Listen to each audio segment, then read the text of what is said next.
अस्सलाम वालेकुम viewers, welcome back to learning ark PS5 407 का lesson number 16 personality and athletes. यहाँ पे मुख्तलिफ टेस्ट के नाम दिए गए और उन साइकोलॉजिस्ट के नाम बताए गए हैं जिन्होंने वो टेस्ट बनाए।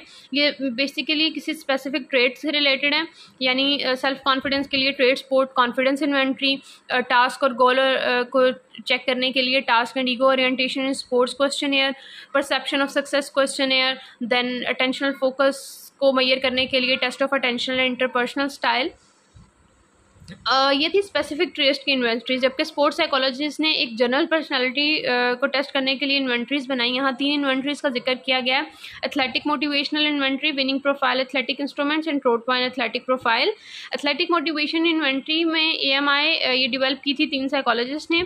ये कंसिस्ट करती थी 11 पर्सनैलिटी ट्रेट्स को मैयर करने के लिए, जिसमें आ जाता है drive, aggression, determination, responsibility, leadership, self confidence, emotional control, mental toughness, coachability, conscious, trust. इसकी वैलिडिटी और रिलायबिलिटी पे बहुत से रिसर्चर्स ने सवाल उठाया। अब ये भी कहा गया कि जो इसकी जो आइस हॉकी प्लेयर्स हैं उनकी साइकोलॉजिकल स्ट्रेंथ को ये बहुत बुरी तरह प्रेडिक्ट करती है, यानी एक पुअर प्रेडिक्टर है। Winning profile athletic instruments WPAI ये जेस और मैट्रिक्स ने डेवलप किया था। ये 50 आइटम्स पर मुश्तमिल था। ये यूज़ किया जाता था मेजर करने के लिए कॉन्शियसनेस और मेंटल टफनेस को। इसमें एथलीट से पूछा जाता था कि वो कौन सा उनका स्पोर्ट है और उस फ्रेम ऑफ रेफरेंस से रिलेटेड उनसे क्वेश्चन आंसर्स किए जाते थे। ट्रोटवाइन एथलेटिक प्रोफाइल TAP ये डेवलप किया था बॉब ट्रोटवाइन ने। इसके बारे में ना तो बहुत ज़्यादा पब्लिश हुई हैं चीज़ें और ना ही इसको इसकी वैलिडिटी के बारे में ज़्यादा बताया गया है। डेलिस versus sceptical argument. Sports psychologist की 2 तरह की राय थी। उनका कहना था कि जो इंसान की जो परफॉर्मेंस या पर्सनालिटी प्रोफाइल है वो उसकी परफॉर्मेंस को डिटरमाइन करती है, यानी उसकी सक्सेस को बताती है, जबकि दूसरी तरफ के साइकोलॉजिस्ट या स्पोर्ट्स साइकोलॉजिस्ट की राय ये थी कि पर्सनालिटी असेसमेंट किसी भी तरह किसी भी इंसान की सक्सेस को प्रेडिक्ट नहीं करती। यानी आप किसी पर्सनालिटी को देख के ये नहीं कह सकते कि ये इंसान या एथलीट आगे जाके सक्सेस हासिल करेगा या इसको सक्सेस मिलेगी। ये कहा जा सकता है कि एथलीट की सक्सेस में पर्सनालिटी एक बाकी फैक्टर्स में से एक फैक्टर हो सकती है। पर्सनालिटी एंड स्पोर्ट्स परफॉर्मेंस, बहुत से लिटरेचर्स को रिव्यू किया गया इस कोशिश में कि पर्सनालिटी और स्पोर्ट्स परफॉर्मेंस के दरमियान जो रिलेशनशिप है उसे वाज़ह किया जाए।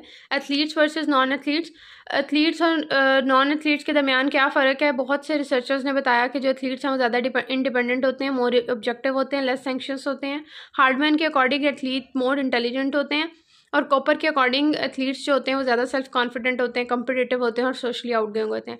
पर्सनालिटी स्पोर्ट्स टाइप में मुख्तलिफ स्पोर्ट्स से ताल्लुक़ रखने वाले एथलीट्स को कंपेयर किया गया।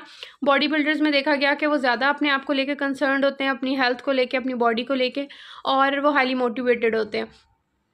फिर रिसर्च की गई कि फुटबॉल प्लेयर, रेसलर्स और कराटे पार्टिसिपेंट्स हैं, इनकी पर्सनालिटी प्रोफाइल्स को देखा गया और बहुत वाज़ह फ़र्क उनमें नज़र आया। रेसलर्स और फुटबॉल प्लेयर्स की प्रोफाइल्स कुछ हद तक मिलती जुलती थी, मगर कराटे के जो एथलीट्स थे वो बहुत ही डिफरेंट थे। इसी तरह इस चीज़ को वाज़ह किया गया कि जो प्लेयर्स होते हैं डिफरेंट स्पोर्ट्स से ताल्लुक़ रखने वाले, उनके दरमियान भी एक वाज़ह फ़र्क होता है उनकी पर्सनालिटीज़ में भी, और एक ही स्पोर्ट्स से ताल्लुक़ रखने वाले डिफरेंट प्लेयर्स के दरमियान की पर्सनालिटी में भी एक वास्ट डिफरेंस देखा जाता है।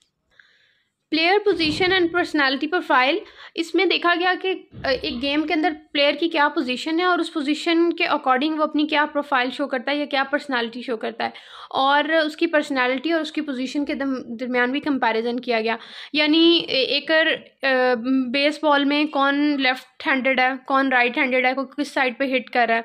इस तरह फुटबॉल में डिफेंस पे जो पर्सन है या एथलीट है वो किस टाइप की अपनी पर्सनालिटी शो कर रहा है।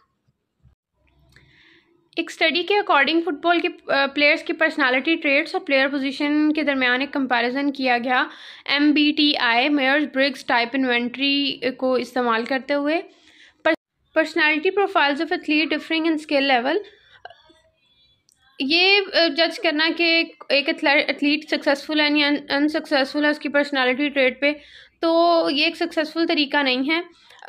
और ये भी देखना कि एक रेसलर का पार्टिसिपेंट है और एक कराटे का पार्टिसिपेंट है और उनकी सक्सेसफुल और अनसक्सेसफुल परफॉर्मेंसेस को कंपेयर करना, ये भी एक सही तरीका नहीं है। आप कभी भी फ़र्क नहीं कर सकते कि टेनिस और बेसबॉल का प्लेयर कौन इन दोनों में से ज़्यादा सक्सेसफुल है, क्योंकि दोनों की गेम्स का तरीकाकार अलग है, दोनों की पर्सनालिटीज़ डिफरेंट है। देन हमारे पास आ रहा है फीमेल एथलीट्स। फीमेल एथलीट्स में नॉन एथलीट्स फीमेल्स और एथलीट फीमेल्स दोनों को कंपेयर किया गया। इवन कॉलेज एथलीट्स को भी, तो उनके दरमियान भी एक वाज़ा फ़र्क नोट किया गया। और ये देखा गया कि जो फीमेल एथलीट्स हैं वो किसी हद तक मेल्स और मेल एथलीट्स के साथ उनकी पर्सनालिटी ट्रेट्स मैच करती हैं।